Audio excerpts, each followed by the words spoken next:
Hello, my fellow fans of Dungeons & Dragons, and welcome to...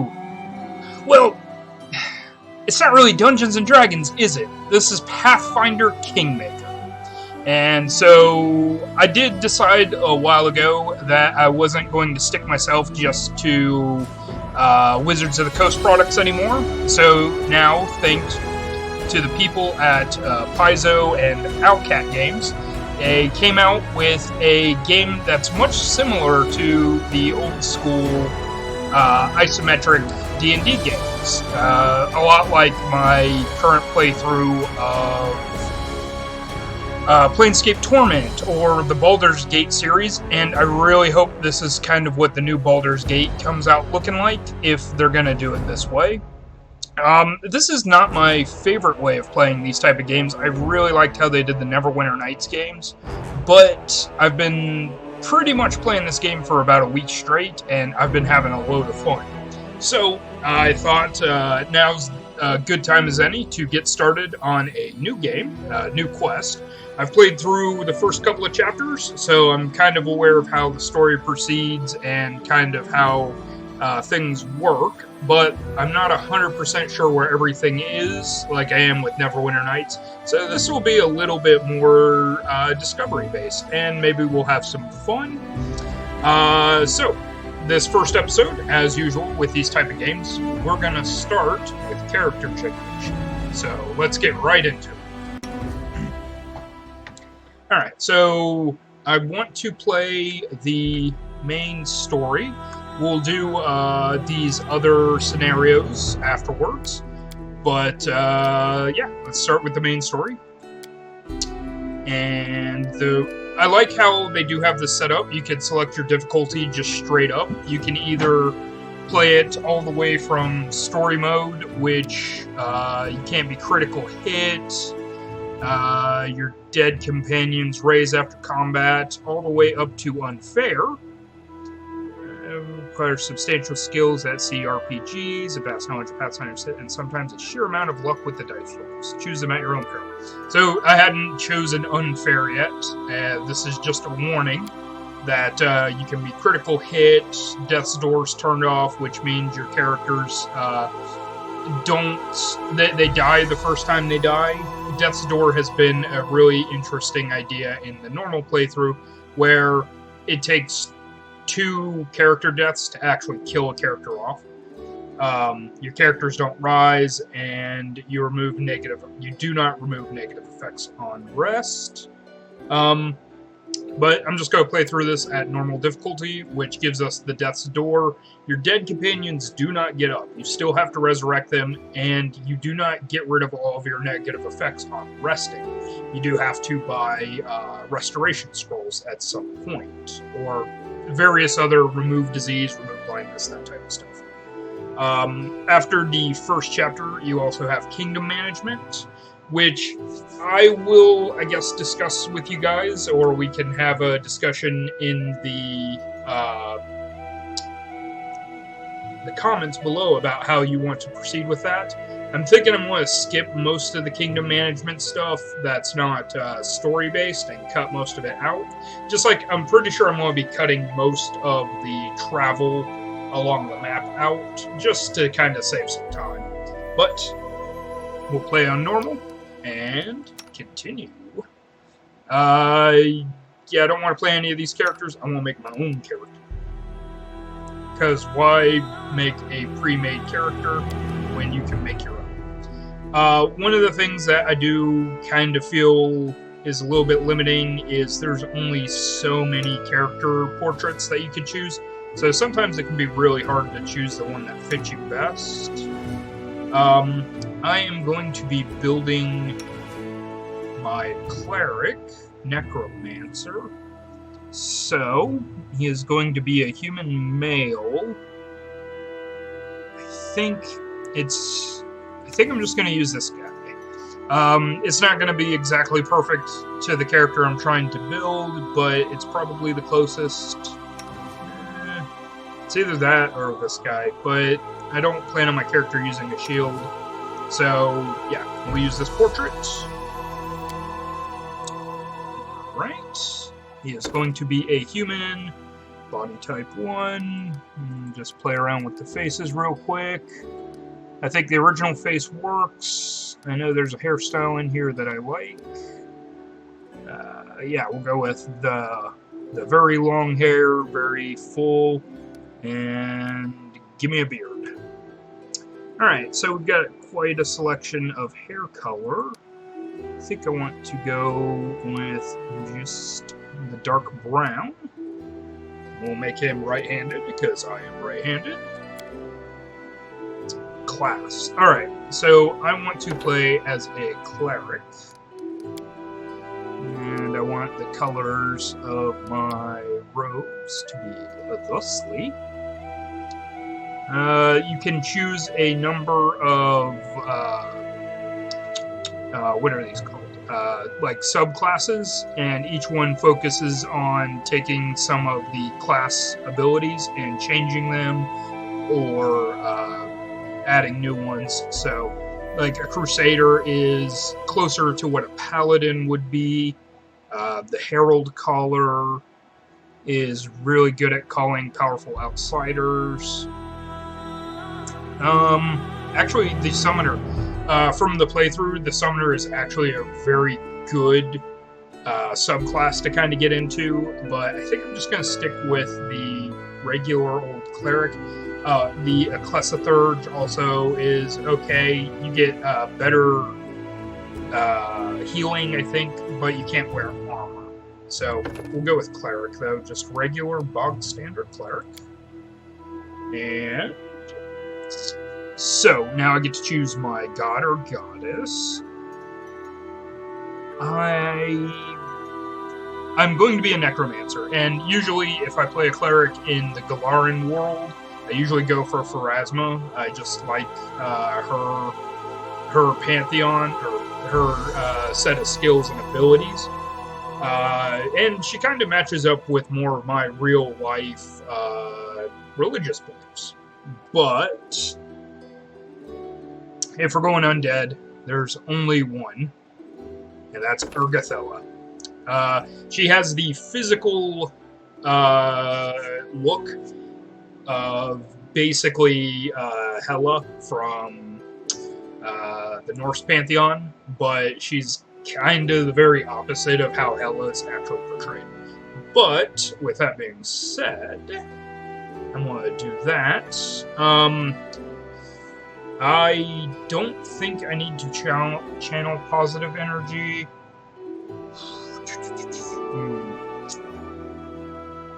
But channeling positive energy is really helpful. I'm going to channel negative energy, though. I'm going to take the Death Domain and the Magic Domain. So, the Death Domain, basically your domains give you special spells during each level. I also get a Bleeding Touch attack. It deals 1d6 points of damage per round, and it persists for a number of rounds equal to half your level. I can also use it 3 plus my Wisdom modifier times per day, so that's pretty cool. And the Magic Domain, I can throw my weapon. So that's actually really interesting. This attack is treated ranged attack with a thrown weapon, except you add your Wisdom modifier to the attack roll instead of your Dexterity modifier. So basically, I just telekinetically throw a knife or something. So, yep, we'll take those two domains. You could also take either the Evil, the Strength, or the War domains, but that's where we're at. Alright. I want to take... So, this is a very, very trimmed down version of the skills. It's very... reminds me of kind of Pathfinder II skill selection. So, it's a lot trimmed down and very short, I guess. The important ones here, I'm going to take Persuasion, Lore, Religion, and Perception. Now, a lot of times when I play through these games, if I'm trying to go solo, I would need to take the Trickery, skill, and that just lets you disable locks and traps and stuff. But this game is not built to be conquered alone, and it really is very difficult to do alone. So I'll have a rogue type character, I'll have a mainline fighter type character, although my character is going to be actually pretty physical, just as a bog standard cleric. Alright, so let's hit our abilities. The first thing I want to do is put this in Wisdom. And we're going to jack this up to 16. I always want to have good charisma as a cleric. Dex is not going to be super important to me because I'm going to be trying to wear heavy armor. Go ahead and put some strength and con. I'm actually going to tank my dex a little bit just to get a couple of extra points. I don't know where I want to put this. I guess I could go ahead and put it in my wisdom. That way I can get up to 18 faster. Let me see if my intelligence actually... No, I don't get an extra skill point, so yep, we'll do that. And now with my extra skill point, I'm going to put it in Lore Nature. These are also your Knowledge Arcana, Knowledge World, and Lore Nature, Lore Religion. Help you identify monsters on the field and get you the information from the monster manual, basically. So that's really interesting. Alright, we get our feats. To heal living or channel negative energy to heal the undead, you do not affect enemies. When you channel positive energy to damage undead or damage living beings, you do not affect allies. I'm going to take selected channel because it's since I'm going to be using channel negative energy, I'm going to hurt all my enemies around me, but I don't want to hit my allies, and there will be a lot of allies. And then I'm going to take heavy armor proficiency. Spell focus might be useful for when I get up there with necromancy. I'm also thinking about extra channels are always good as a cleric. Any character likes improved initiative. There was a very specific... Now, it may not be available to me at first level, but basically it empowers your summoned creatures, which I want to think the animate dead spells are actually summoning spells in this, but we'll see. Okay, so that's my feats.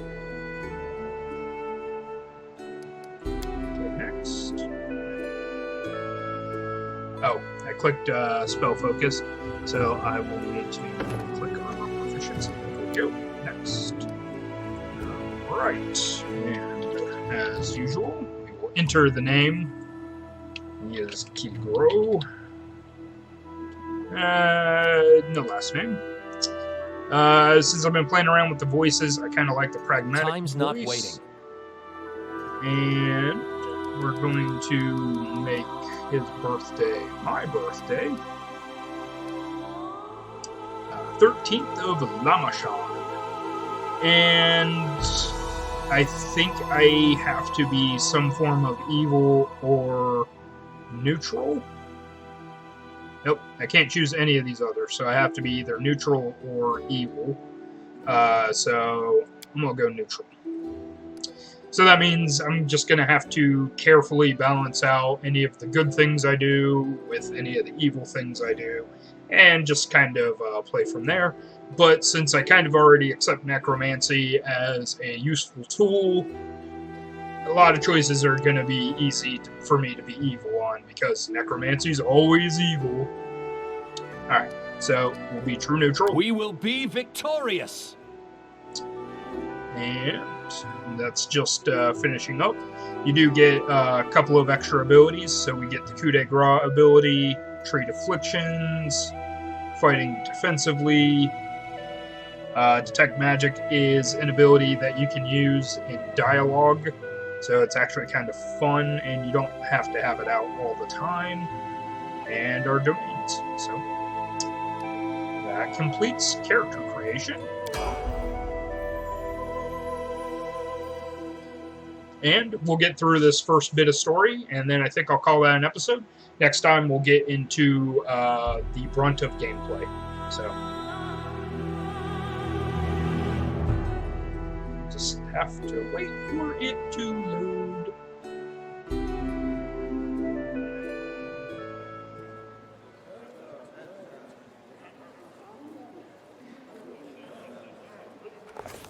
Our story started at the mansion of an Aldori sword lord. Drawn by the promise of a most dangerous task and a commensurately huge reward, heroes of all stripes gathered here. And thankfully, quite a bit of the story in this game is going to be narrated by other characters, so that'll save my voice in a lot of cases. But let's continue.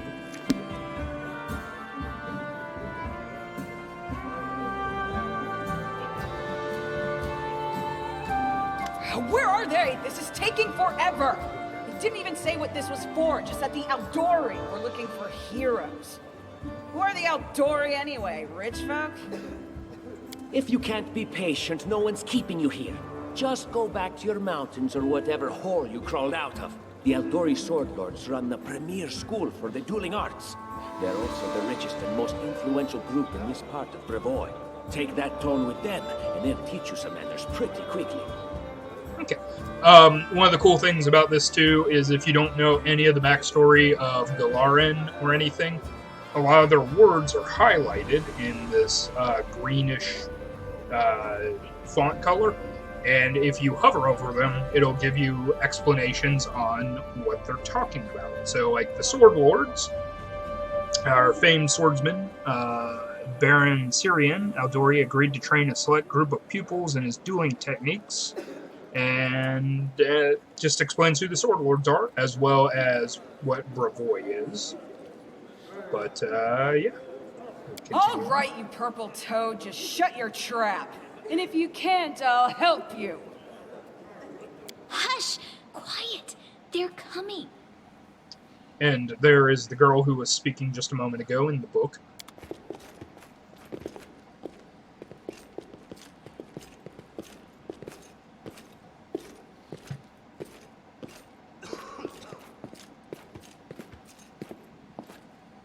Greetings, everyone. I am Sword Lord Jamandi Aldori, and this is Lord Mayor Yosef Selimius of Restov. Welcome to my mansion. We thank you from the bottom of our hearts for responding to our call. You may be few, but that's unavoidable. We need only the best of the best for this task. And I see true heroes before me, strong and fearless, exactly what Restov needs. Thank you, Lord Mayor. Now, to the point. South of here, just beyond Brevoy's border, lies a region known as the Stolen Lands. This is disputed territory, and while it's long been claimed by nearby states, it's never been truly taken. I won't bore you with the legal technicalities. Suffice to say that anyone with enough courage and power to seize the Stolen Lands and name themselves Baron or Baroness, claiming dominion, well, none of the neighboring states would be able to challenge it. Of course, Restov would be first to recognize the legitimacy of this new state, as well as the noble title of its founder. Unfortunately, one serious obstacle stands between you and this title. A gang of bandits holds sway in the Stolen Lands. Their chief, who they call the Stag Lord, considers himself the rightful owner of these lands, and no one has yet been able to challenge his power. Bring me his head, and you'll be able to return to the Stolen Lands as their legal ruler. Any questions? There's a whole team of us. Who exactly will receive the Baron's title? I will, of course. I'm the leader of this team, after all. Don't worry, though. I'll make it worth your while to help me. We haven't yet begun, and you already speak of divvying rewards. What makes you think we'll even succeed? There's little point arguing over who gains the title, when we'll most likely lose our lives there? If I may please answer the question. We believe you're all equally deserving of a noble title. Over the course of your expedition, it will be up to you as a team to decide which of you is best suited to rule. Why not just recognize the Stag Lord as Baron? That's a good point. As I see it, this Stag Lord already holds power over the region with confidence. Many noble bloodlines were started by bandits who just got lucky, weren't they? Perhaps because we do have standards to maintain. This room has seen many celebrations of adventurers, and even those who just got lucky. But giving a noble title to a bandit lord? That's one thing that's never happened here, and it won't while I still breathe. Okay, that makes sense. But you're helping us to found a barony?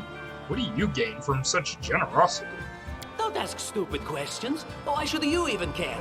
What they have to gain and why, that's for Lady Aldori and I to discuss. It's none of your concern.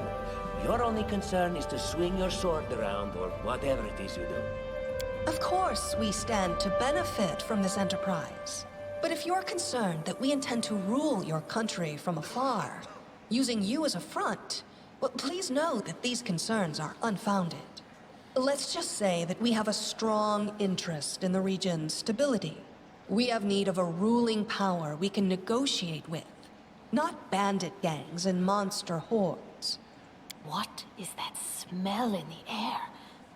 Is it the smell of unspoken words and political intrigue? And I'm not going to ask this last question just because it's kind of already been spelled out. We get to be a ruler of the area as our reward. So that's clear as day. Excellent.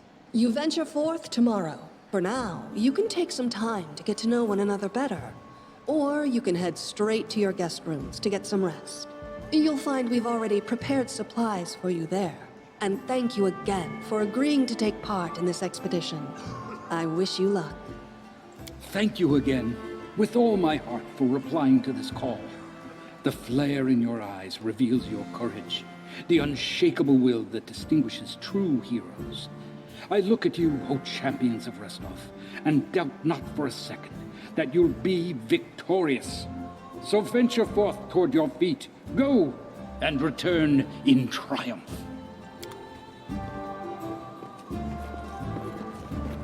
Hi, my name's Lindsay.